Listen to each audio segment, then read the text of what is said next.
Alors je m'en vais dire à quelqu'un qui m'entend en ce moment que la grâce de Dieu peut te donner les accès là où tu n'en veux pas.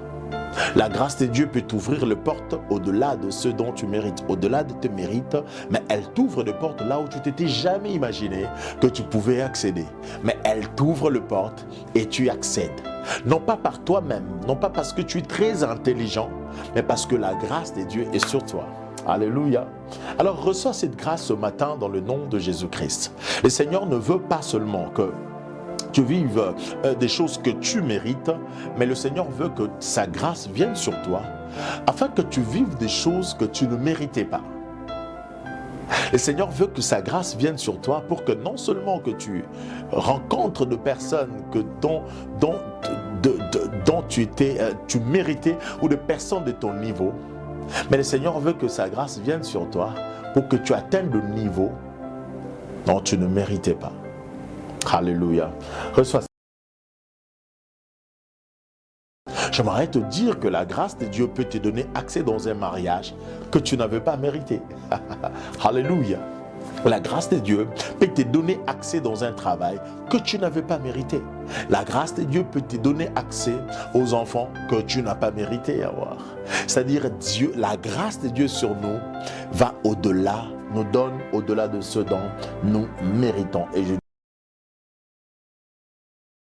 quatrièmement, je me veux parler de la grâce comme la grâce se reçoit par la foi. Ici, je parle de comment recevoir la grâce de Dieu. Il n'y a pas une formule magique pour recevoir la grâce. J'aimerais dire à quelqu'un qui m'entend ce matin qu'il n'y a pas un bâton magique pour recevoir la grâce. Il n'y a pas une récitation à faire pour avoir la grâce. Il n'y a pas de prière particulière que tu peux faire pour recevoir la grâce de Dieu. Ça n'existe pas. Mais le chemin que je te montre pour recevoir la grâce de Dieu sur toi, c'est par la foi. J'aimerais que tu crois en toi que la grâce de Dieu est disponible pour toi. J'aimerais que tu aies confiance en toi que la grâce de Dieu est disponible pour toi. J'aimerais que tu crois du fin fond de ton cœur que la grâce de Dieu peut agir dans ta vie, peut venir dans ta vie et tu verras cette grâce se manifester. J'aimerais que quand tu fermes les yeux, quand tu es loin de tout le monde, ou encore quand tu es parmi les autres, mais dans ton cœur que tu gardes la foi, peu importe des choses qui se passent autour de toi, mais à l'intérieur de toi, que tu puises ta force pour croire que la grâce de Dieu peut encore te distinguer.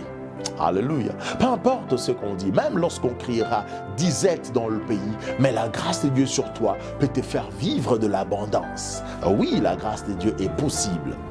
Mais comment l'obtenir? C'est au travers de la foi. Lorsque tu veux vivre une vie comme tu es là, tu m'entends, mais tu sens que tu n'as pas de foi, il y a deux choses qui se passent. Lorsque tu mènes une vie sans la foi, ça veut en réalité dire que tu as rejeté la grâce.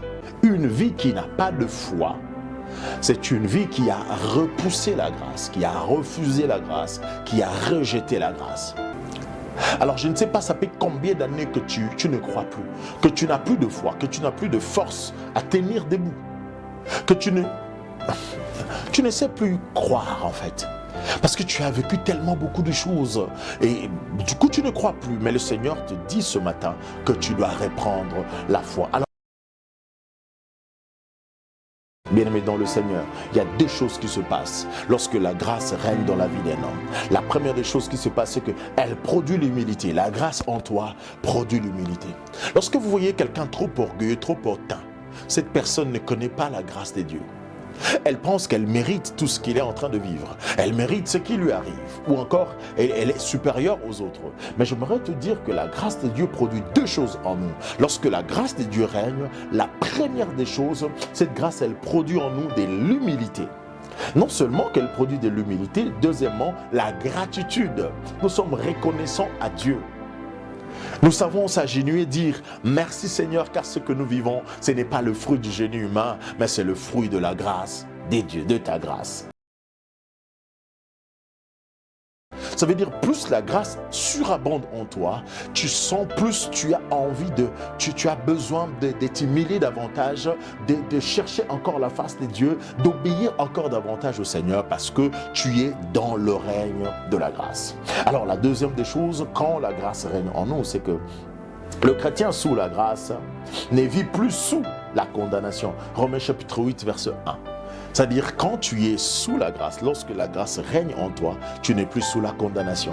Et te voilà libre. Alléluia. Tu deviens libre parce que tu n'es plus sous la grâce. Alors tu ne vis plus sous la condamnation, sur les abominations, sur, je ne sais pas, tout le lien des familles et ceci, cela, parce que la grâce de Dieu règne dans ta vie. Alléluia. Alors que le Seigneur te bénisse, toi qui nous as suivi ce moment, vis dans la grâce de Dieu et vois la gloire de Dieu au nom de Jésus-Christ.